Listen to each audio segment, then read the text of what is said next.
Hello friends, welcome back. DPC English classes में आपका फिर से स्वागत है। आज हम टेंस के आगे का पार्ट जानेंगे, जिसमें हम देखेंगे कि बड़े से बड़ा सेंटेंस हम इन्हें हेल्पिंग वर्ब की सहायता से किस प्रकार से बनाते हैं। बिना किसी नियम के, बिना किसी स्ट्रक्चर के हम बड़े से बड़ा सेंटेंस को चुटकियों में आसानी से बना सकते हैं। तो देखते हैं हम हेल्पिंग वर्ब्स का प्रयोग किस प्रकार से करते हैं और हमें हेल्पिंग वर्ब्स को याद किस तरीके से करना है, ये हम डीपीसी इंग्लिश क्लासेस में देखेंगे। देखिए, helping verb of the tense. तो सभी टेंसों को बनाने के लिए, टाइम एंड टेंस को कंप्लीट करने के लिए हमें कुछ हेल्पिंग वर्ब की आवश्यकता पड़ती है। तो कभी कभी इशू आता है कि सर, बच्चे कहते हैं कि सर मेरे को हेल्पिंग वर्ब याद नहीं होती हैं। तो आज हम हेल्पिंग वर्ब को याद करने का भी तरीका आपको बताएंगे कि किस तरीके से हमें हेल्पिंग वर्ब को याद भी करना है। तो सबसे पहले हमको प्रेजेंट का हेल्पिंग वर्ब याद करना होता है। तो प्रेजेंट का क्यों सर? प्रेजेंट सबसे पहले पढ़ते हैं अपन। तो प्रेजेंट का यदि आप कर लेते हैं तो पास्ट का उसी से रिलेटेड हम आपको बनाना सिखा देंगे और फ्यूचर का भी आपको कॉन्सेप्ट हम बताते हैं। तो देखें, प्रेजेंट इंडेफिनिट का जो हेल्पिंग वर्ब होता है वो हमने आपको बताया था, प्रेजेंट का बी फर्स्ट होता है। हमने आपको पिछले वीडियो में बताया था कि वर्ब 5 प्रकार की होती है। वर्ब के टाइप बताए थे हमने। वर्ब को 5 काइंड्स में बांटा हुआ है, 5 टाइप्स में बांटा हुआ है। Verb first, second, third, fourth and fifth. तो इसमें आप देखेंगे कि जो प्रेजेंट इंडेफिनिट होता है, इसमें या तो वर्ब फर्स्ट लगती है या इसमें वर्ब की वर्ब की फिफ्थ फॉर्म लगती है। इसमें कौन सी लगती है? या तो फर्स्ट लगती है या तो फिफ्थ लगती है। तो जब प्रेजेंट में हमारा वर्ब फर्स्ट लगेगा या वर्ब फिफ्थ लगेगा तो ये जो लगता है ये अफर्मेटिव सेंटेंस में लगता है। ये किस में लगता है? अफर्मेटिव सेंटेंस में। प्रेजेंट इंडेफिनिट के अफर्मेटिव सेंटेंस में कोई हेल्पिंग वर्ब नहीं लगती है। जब सेंटेंस नेगेटिव तो इंटेरोगेटिव हो जाता है तो हम डू किसका यूज करते हैं? हम डू का यूज करते हैं। हम डू का यूज करेंगे वर्ब फर्स्ट के साथ और हम डू का यूज करेंगे वर्ब फिफ्थ के साथ। जब हम वर्ब फिफ्थ को डू के साथ कंबाइंड करते हैं तो इसका वर्ब फिफ्थ का जो ईएस होता है वो डू के साथ कनेक्ट हो जाता है।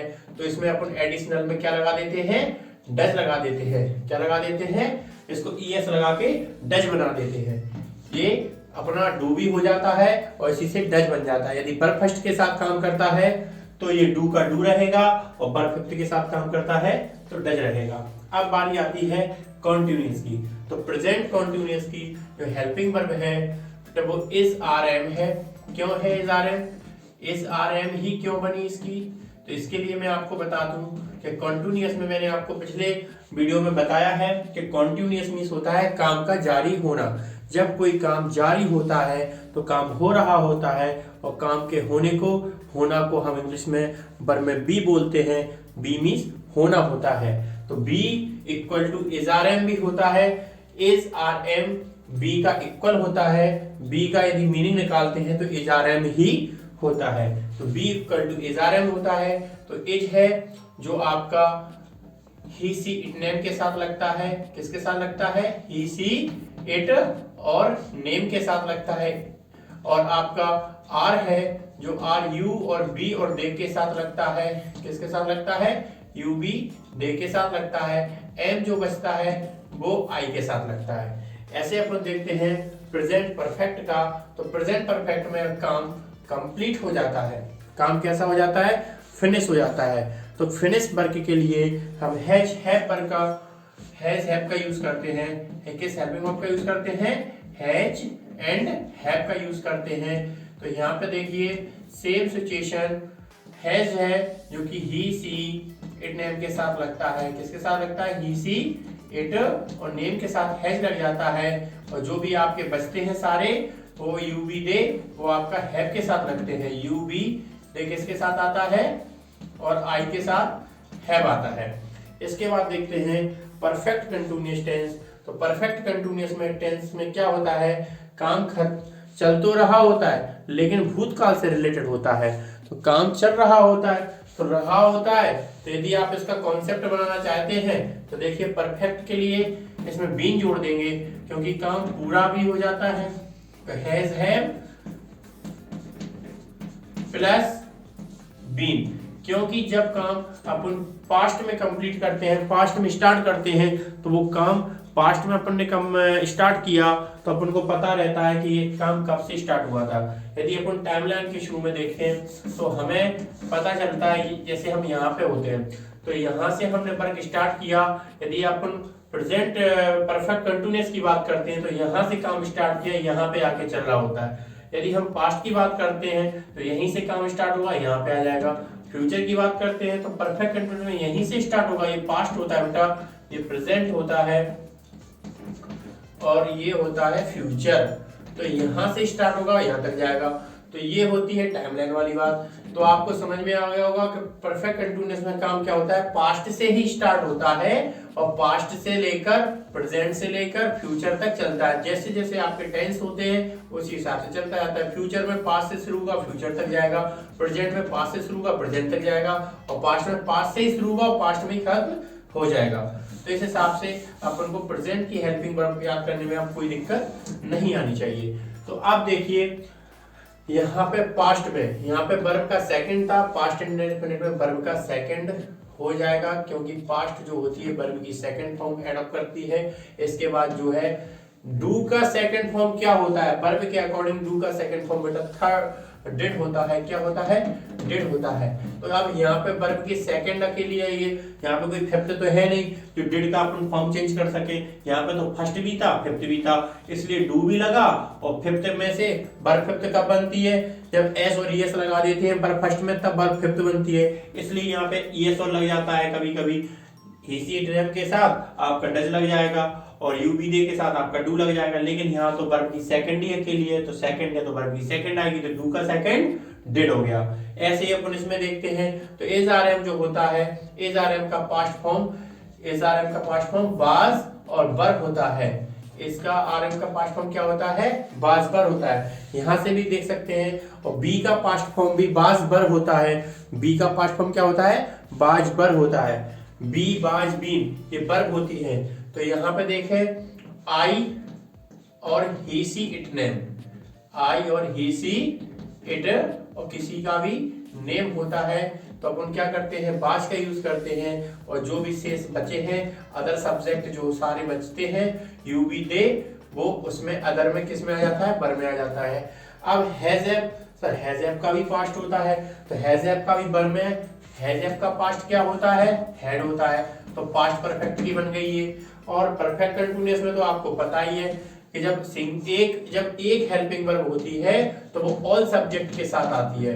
किसके साथ आती है, ऑल सब्जेक्ट के साथ। ठीक है। और परफेक्ट कंटिन्यूअस में क्या होता है, हेड होता है।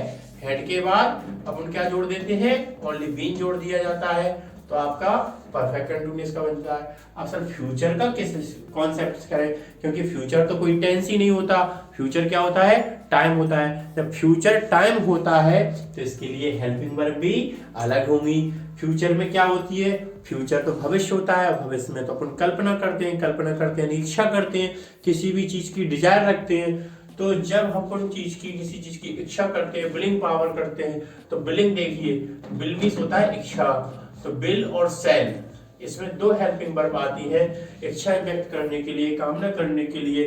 तो भविष्य काल में विल और सेल का यूज अपन करते हैं। तो आई बी के साथ सेल, इसका सीधा सीधा कॉन्सेप्ट याद रखना, आई और बी के साथ सेल आता है। और अदर जितने भी बचते हैं सारे subject, he see it name और यू दे, सारे आते हैं आपके विल में। और इसी हिसाब से आपका ये भी बन जाएगा। फ्यूचर कंटिन्यूअस में क्या होगा भाई, है तो फ्यूचर ही, तो विल सेल तो सभी में होगा।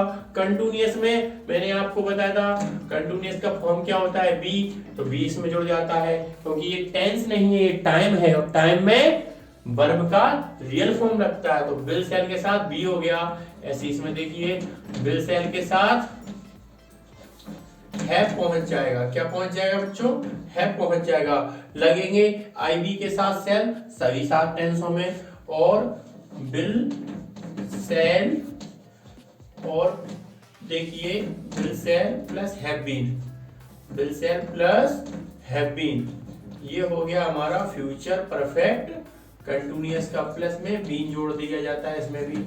अच्छा, एक नोट का और आपको ध्यान रखना है कि जो परफेक्ट कंटिन्यूअस टेंस जो होता है इसमें हमारे समय के साथ में से दिया होता है। जिस समय के साथ में से दिया जाता है उससे की अंग्रेजी फ्रॉम ना बनाकर परफेक्ट कंटिन्यूअस में सिंस फॉर बनाते हैं। तो यहाँ हमने लिखा है परफेक्ट कंटिन्यूअस में समय के साथ से की अंग्रेजी सिंस फॉर बनाते हैं। तो सिंस कब लगता है तो सिंस बजे बार सन तारीख आवे फोर छोड़कर सिंस लगावे। इस दोहा की मदद से आप सिंस का यूज याद रख सकते हैं। और भी सिंस के लिए हमने कुछ टाइम बताए हैं। तो इसमें देखें सभी निश्चित समय के साथ सिंस तथा अनिश्चित समय में फॉर लगता है। बच्चों निश्चित समय कौन से होते हैं? जैसे हमने कहा सुबह है, शाम है, रात है, ठीक है, 2 जुलाई है, तो 7 बजे है, डिनर टाइम है। तो जितने भी समय जो है वो सारे किस में आते हैं? सिंस में। अच्छा सर तो सारे समय सिंस में आ गए तो फॉर में कौन से समय होंगे? जैसे भैया हमने कहा घंटा है, महीना है, साल है, सप्ताह है, दिन है, तो ये सारे चीजें किस में आएंगी? फॉर में आएंगी। तो यहाँ लिखा है घंटा, महीना, सप्ताह, साल और दिन वगैरह आदि समय हमारे किस में आते हैं? फॉर में आते हैं। तो इस चीज को आप राइट कर लीजिए क्योंकि ये हमारे बड़े से बड़े सेंटेंस को बनाने में इन हेल्पिंग वर्ब्स की हमें आवश्यकता पड़ती है। तो याद करने का कॉन्सेप्ट हमने आपको बता दिया है।